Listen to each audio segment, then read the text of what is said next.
राजनीतिक गलियारा में आपका स्वागत है। मैं कशिश आपके साथ आज का मुद्दा लेकर आई हूं मायावती का।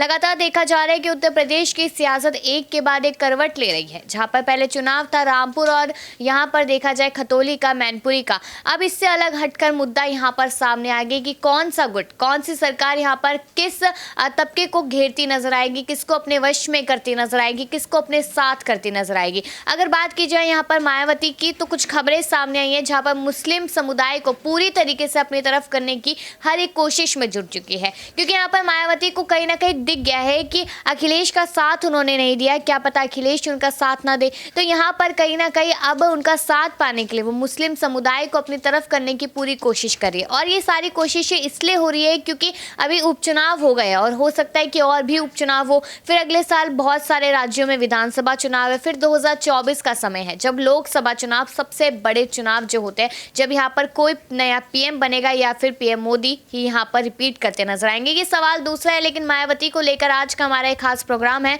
जिसमें बात करें कि आखिरकार क्या कुछ नई रणनीतियां बनाती नजर आई है। तो मैं आपको दिखाना चाहूंगी यहाँ पर कि मायावती वोट बैंक जो उनका है, यानी कि जो कोर वोट बैंक है, 2017 के विधानसभा चुनाव में मायावती ने 99 सीटों पर मुस्लिम कैंडिडेट उतारे थे और 2022 में 60 सीटों पर उतारे थे।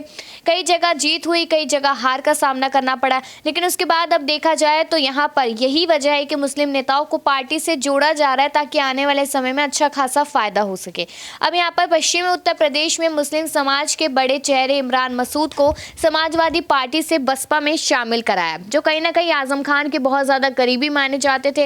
लेकिन अब देखा जाए यहाँ पर तो हसन खान की पत्नी भी अब यहाँ पर जुड़ती नजर आई है, यानी कि अब देखा जाए यहाँ पर तो आजम खान को पहले अपनी तरफ करने की पूरी कोशिश करती नजर आ रही थी मायावती। अब यहाँ पर पूरा कोर वोट बैंक अपने आप बता रही है कि हमारा मुस्लिम वोट बैंक जो है वो काफ़ी ज़्यादा हमारा मददगार रहता है। लेकिन देखा जाए कि क्या आजम खान यहाँ पर कहीं ना कहीं मायावती का साथ देते नजर आएंगे, क्योंकि अखिलेश यादव ने इतनी ज़्यादा इग्नोरेंस जो दिखाई है यहाँ पर आजम खान को, उससे कहीं ना कहीं उनका पूरा परिवार एक टेंशन में है। रामपुर चुनाव हारना इम्पॉसिबल वाली बात थी, लेकिन पहले भी हार का सामना करना पड़ा, दूसरी बार भी हार हुई, पहले भी आसिम रजा को खड़ा किया था, दूसरी बार भी आसिम रजा पर ही दाव लगाया। क्या सोची समझी साजिश थी, क्या ये पूरा स्क्रिप्टेड था? इसको लेकर भी मायावती ने काफी सारे तंज कसे हैं। तो यहाँ पर मुद्दे ये आ जाते हैं कि मायावती अब अखिलेश का साथ चाहती है, भले ही सामने से ना कहती नजर आ रही हो कि मुझे अखिलेश, शिवपाल या सपा पार्टी का साथ चाहिए, लेकिन यहाँ पर मुस्लिम समुदाय को पूरी तरीके से अपनी तरफ करने की पूरी कोशिशें करते नजर आ रही है। इसको लेकर मैं अपने सहयोगियों से यहाँ पर सवाल करूंगी कि आखिरकार मायावती की रणनीति किस तरीके से कारगर हो सकती है, क्या काम आएगी आने वाले चुनावों पे। तो सबसे पहला सवाल मेरा अबरार से यहाँ पर रहेगा।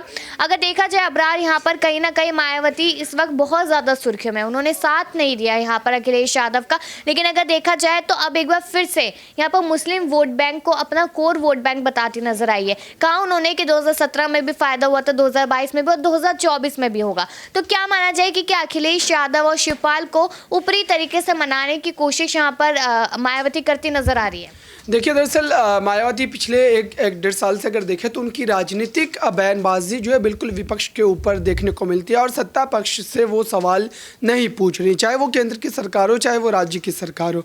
ऐसे में आप देखिए कि जिस तरीके से उत्तर प्रदेश में बीते जो चुनाव हुए थे गोला गोकरनाथ सीट पर, उस समय भी उन्होंने जो बयानबाजी की थी सीधे तौर पर कहीं ना कहीं अखिलेश यादव को कटघरे में खड़ा कर दिया था।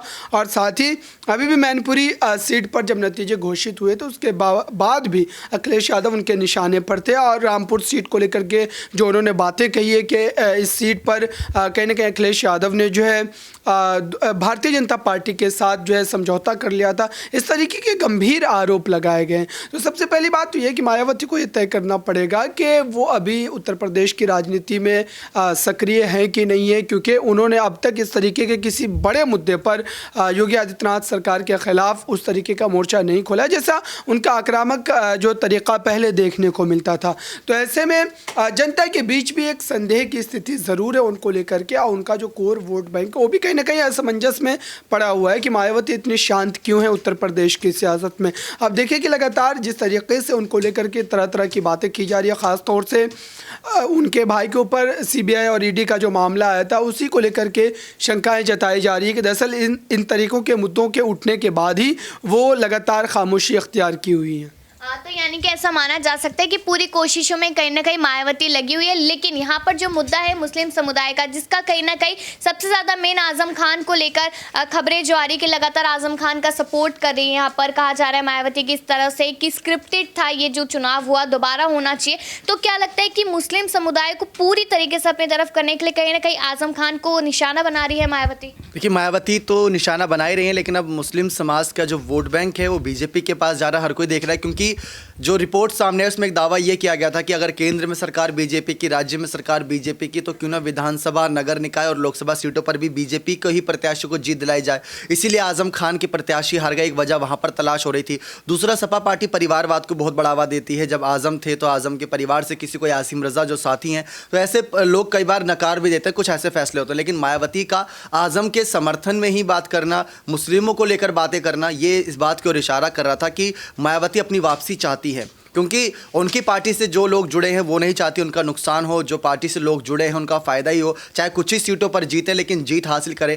लेकिन जैसे आप एक समय पर मुख्यमंत्री थे और एक झटके से आप एकदम सारी विरासत खो दिए, तो उसको लेकर बहुत बड़ा सवाल यहाँ पर रहता है कि मायावती इतनी बड़ी कदकाठी की नेता मानी जाती है, जिनकी पार्टी राष्ट्रीय स्तर तक गई, एमसीडी चुनावों में अगर लड़ रही है, गुजरात चुनाव अगर कुछ सीटें हैं, तो इस बात का कहीं ना कहीं दमखम था कि मायावती आगे लेकर जा सकती थी। सही समय पर चेहरे बदलती, सही समय पर लोगों के साथ अगर गठबंधन करती, नेताओं के साथ गठबंधन करती। जैसे 2019 में हमने मायावती की पार्टी बसपा, आरएलडी और सपा पार्टी का मैनपुरी सीट पर गठबंधन देखा था, तो वहां पर उसका फायदा भी मिला था। वहां पर बसपा की भी चर्चा थी। तो बसपा को ऐसी पार्टियों का साथ हमेशा देना चाहिए। तो उनको अलग अलग समुदाय को अब टारगेट करना होगा, उनके साथ अच्छा खासा दलित बैंक जो वोट बैंक है वो, और साथ ही साथ अल्पसंख्यक जो है वो बड़े मार्जिन में जुड़े रहते थे, और जो पुरानी सोच के लोग थे वो खासकर मायावती का समर्थन करते थे। लेकिन जैसे जैसे समय बदल रहा है, मायावती की पार्टी की सोच वही है, लेकिन जो बाकी पार्टी है वो अपनी नई नीति है, नए नेतृत्व के साथ आ रही है, उसका फायदा मिल रहा है उन्हें। तो यहाँ पर एक और सवाल ये है कि आपको क्या लगता है कि क्या यहाँ पर मायावती ने सामने से तो साथ नहीं दिया अखिलेश यादव का मैनपुरी चुनाव में, तो क्या 2024 को मद्देनजर रखते हुए यहाँ पर अखिलेश शिवपाल के राजी हो पाएंगे